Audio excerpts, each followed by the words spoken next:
Produksi emas PT Freeport Indonesia per tahun bervariasi tergantung tahunnya. Contoh tahun 2024, total produksi emas mencapai 1,84 juta ons, sekitar 56 ton. Fasilitas pengolahan, pabrik pengolahan emas Freeport di Gresik, dan Amam bisa menghasilkan 60 hingga 70 ton emas per tahun. Secara historis, selama 50 tahun beroperasi, sejak 1973, PT Freeport Indonesia telah menghasilkan sekitar 1.900 ton emas. Ini contoh baru emas belum timah batubara boksit pertanian, peternakan kalau 70% saja milik negara kita, dan dikelola dengan benar. Tak pantas bila rakyat masih banyak yang susah, sekolah masih banyak yang hancur, jalan masih banyak yang berlubang, masih banyak di beberapa daerah kekurangan air bersih. Selama ini yang merasakan dampaknya hanya segelintir orang dan para mafia hingga pejabat korup.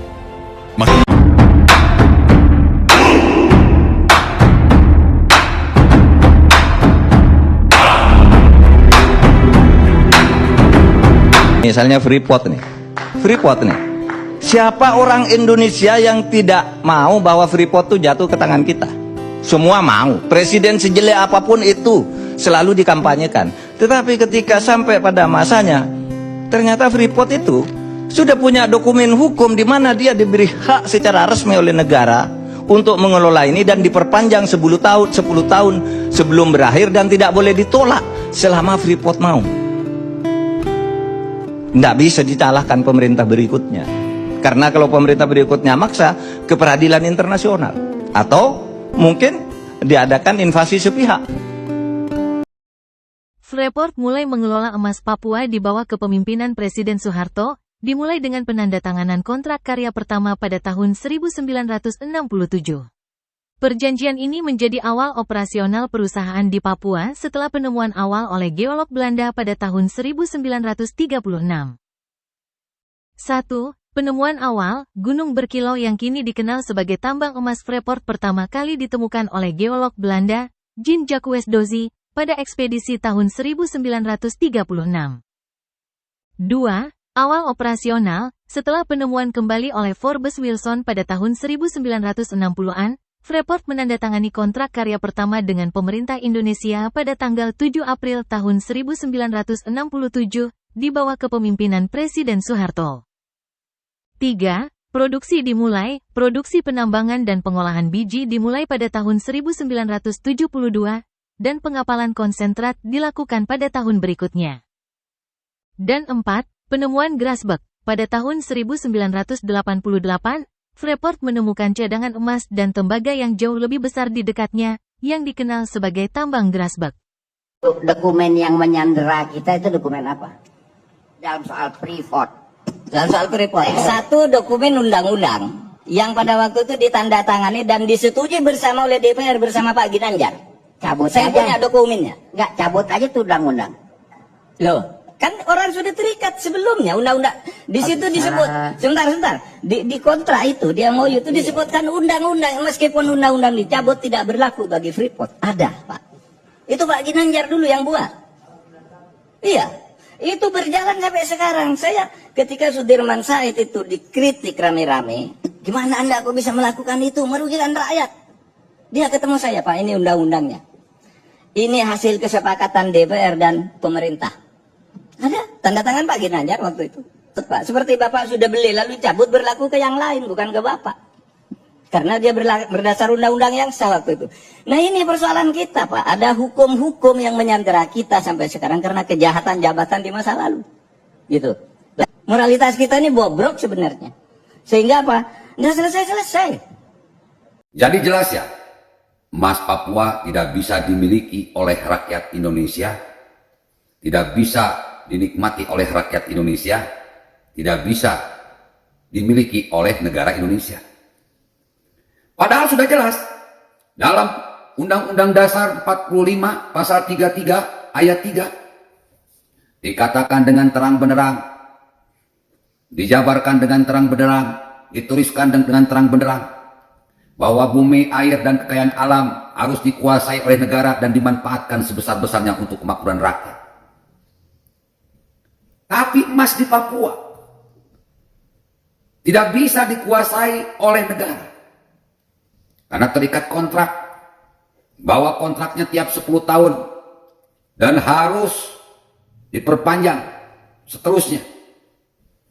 Semau Freeport, semau Amerika. Apa artinya ini? Artinya bahwa emas Papua sudah jadi milik Amerika, bukan milik Indonesia. Kalau kita ingin mengambil alih emas Papua, ya harus perang dengan Amerika. Gimana? Sanggup? Makanya dulu Jokowi pernah bilang bahwa Freeport sahamnya sudah dikuasai oleh negara 51%. Bohong besar, pembual, omong kosong.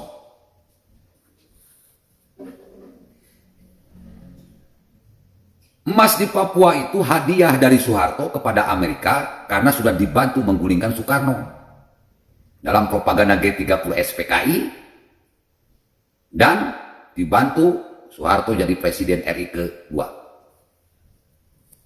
Zaman dulu rakyat Indonesia, para politikus Indonesia mana ngerti yang kayak ginian. Rakyat Indonesia terprovokasi, para pemimpin Indonesia terprovokasi. Percaya Soekarno terlibat G30 SPKI, padahal nggak ada G30 SPKI itu. Yang ada Gestok gerakan 1 Oktober. Yang dibunuh siapa? Yang dibunuh itu para jenderal yang sudah bersusah payah, bertaruh nyawa untuk menjaga Papua karena di sana ada emas. Udah capek-capek kita merebut Papua Barat, malah diberikan oleh Soeharto kepada Amerika.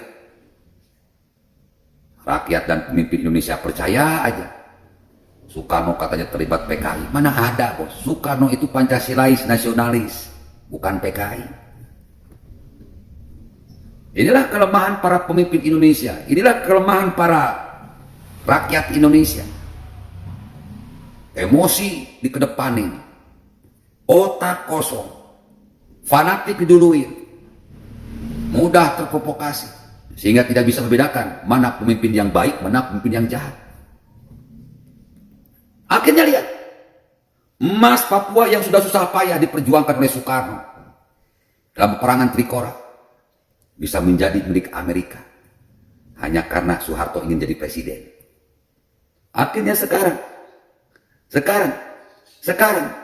rakyat tidak bisa menikmati emas tersebut. Coba kalau emas itu benar-benar dikelola oleh negara, dikuasai oleh negara, pasti bisa memakmurkan negeri ini, pasti bisa memakmurkan negara ini, pasti bisa memakmurkan dan mensejahterakan rakyat ini. Kita bisa pendidikan gratis dari SD, SMP, SMA, S1, S2, S3. Kita bisa kesehatan gratis, hutang bisa lunas, pajak bisa gratis. Kita bisa menjadi orang-orang kaya di negeri yang kaya ini. Karena rakyatnya bodoh, mudah terprovokasi. Pemimpin-pemimpinnya bodoh, mudah terprovokasi. Ya kayak gini. Kekayaan alam yang harusnya milik kita dan dinikmati oleh kita, malah jadi milik negara lain, malah jadi milik Amerika. Makanya mulai sekarang rakyat harus cerdas. Biar tahu mana orang baik, mana orang jahat. Mana pemimpin baik, mana pemimpin yang jahat. Mana pemimpin yang pro rakyat dan pro penjahat. Pakai logika kalian.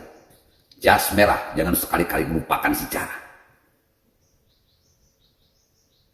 Nangis, bro. Lihat emas milik kita, tapi bukan milik kita. Kita tidak bisa menikmatinya. Ini emasnya gunung, bos. Gunung emas. Sampai digali 3.000 meter ke bawah. Dan sampai sekarang emas tidak habis. Ayo, rakyat Indonesia mulai sekarang harus cerdas. Lakukan revolusi otak, lakukan revolusi akhlak, lakukan revolusi mental. Jangan fanatik buta. Jangan fanatik pada tokoh. Jangan fanatik kepada Prabowo, kepada Jokowi, kepada Gibran, kepada Anies, kepada KDM, kepada AHY. Karena orang-orang fanatik itu orang-orang bodoh. Mulai sekarang kita harus cerdas. Pilih pemimpin yang benar-benar ngerti tentang kerakyatan. Pemimpin yang hikmah dan bijaksana. Pemimpin yang ngerti Pancasila, ngerti UUD 45, ngerti sejarah perjuangan pergerakan kemerdekaan Indonesia. Ngerti merah putih nasionalis, religius nasionalis. Jangan memilih pemimpin yang konten, pemimpin konten, gubernur konten, presiden konten, pejabat konten, pemimpin pencitraan. Orang yang mencitrakan dirinya baik, biasanya di belakangnya busuk. Superman disebut hebat di depan kamera, di belakang kamera nggak hebat. Superman bisa terbang di depan kamera, di belakang kamera nggak bisa terbang. Jangan tertipu. Apa yang kau lihat, apa yang kau dengar, tapi resapi, pikirkan dengan pikiran, pakai logikamu, baca tanda-tanda yang terjadi di siang dan malam,